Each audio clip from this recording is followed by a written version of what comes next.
With all of those events, we're reminded how divisive our politics have become. Still, there are a few places rising above for a higher cause. The United States Service Academies. Our next guest recently spoke with a group of West Point cadets about how and why they're able to put aside political differences in service of our nation.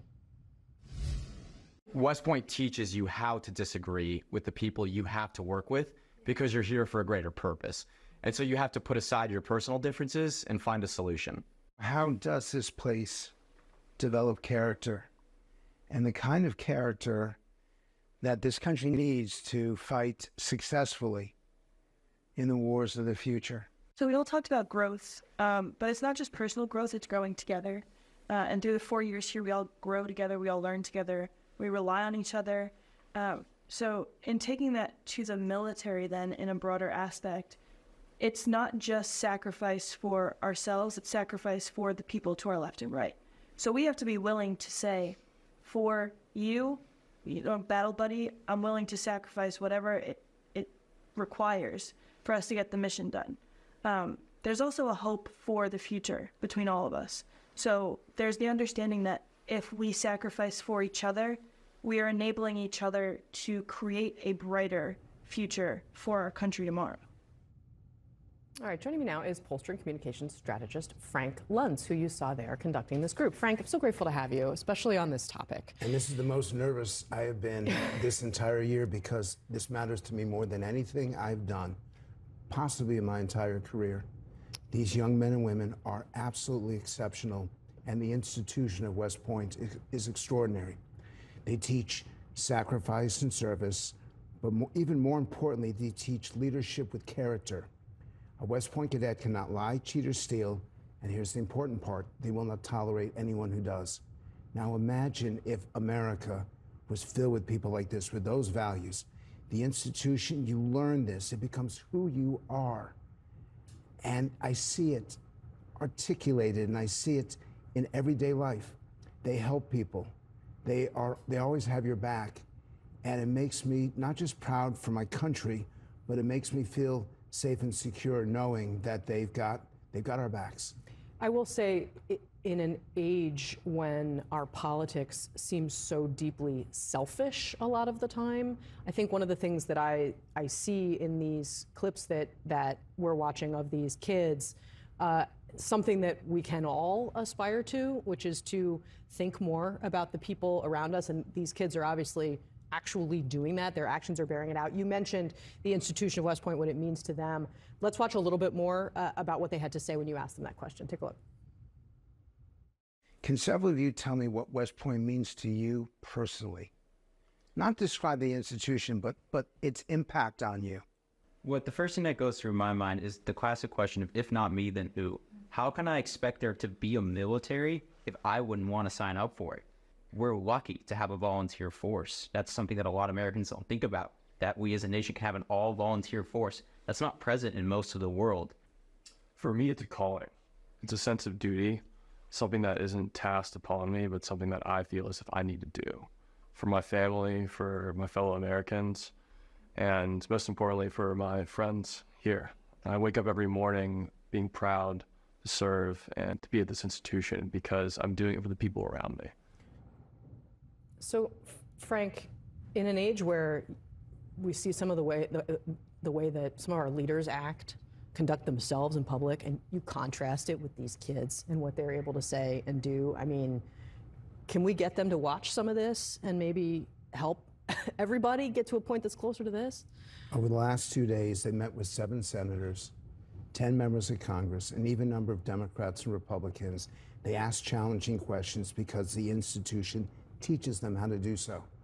So you can say, wait, I don't think this is right, or I don't think this is fair, but you can do so civilly and decently, and you can do so without a shred of partisanship.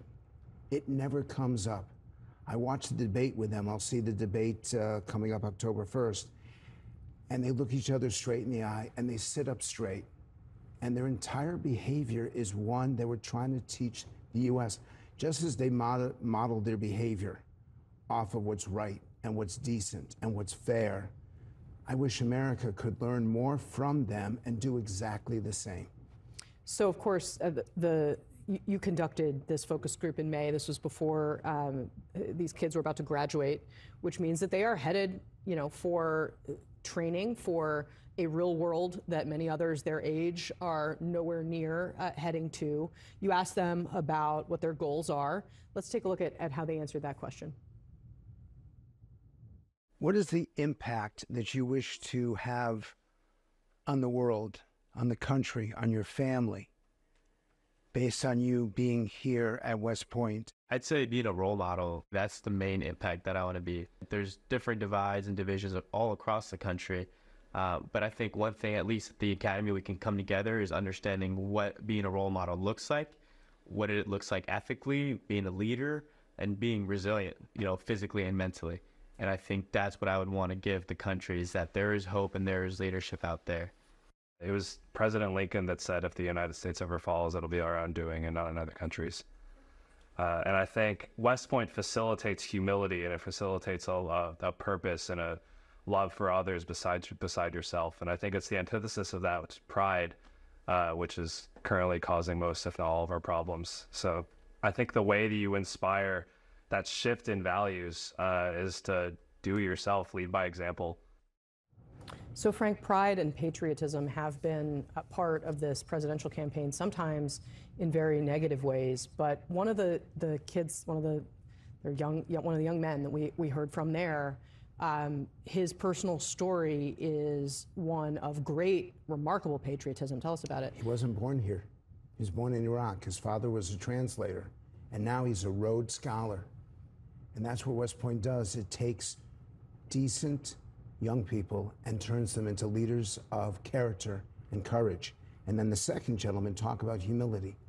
When do you see young people actually sacrifice for others and respect others above themselves? And that's what makes West Point unique and exceptional, with extraordinary cadets.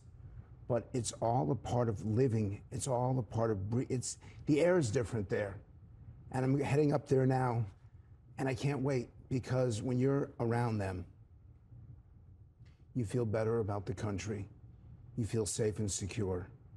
And you know that there's no reason for us to treat each other with disrespect, that this country is better than that. They defend the Constitution, not a president, not a political party, not a government, the Constitution. And they all appreciate it because they're taught what that means. Yeah. So how does knowing what you know about them, being able to work with them like this, how does it make you view when Donald Trump says things about how America is a declining country? He sometimes says things that make it sound, maybe it's not worth fighting for. What do you make of that language? Well, here's what West Point taught me. I'm actually going to not answer that question, because there's not a shred, not an ounce of partisanship in them. And they will defend, whoever's the president, they will defend the Constitution. Whatever they're asked to do, they do. And they're prepared to make the ultimate sacrifice. And I want to emphasize. Sure, but are our leaders serving them when they talk about our country that way? They are prepared to put up with anything. These are young people who walk with backpacks of 90 pounds or 100 pounds, mile after mile after mile, carrying incredible weaponry, carrying each other up and down hills, and it's so heartwarming to know that there are still, I wish there were more than 4,400 of them. I wish that other universities could do what they do, because it would change the direction of our country. America is a great country because we have great young people, and we have great young people because of institutions that bring out the best in them.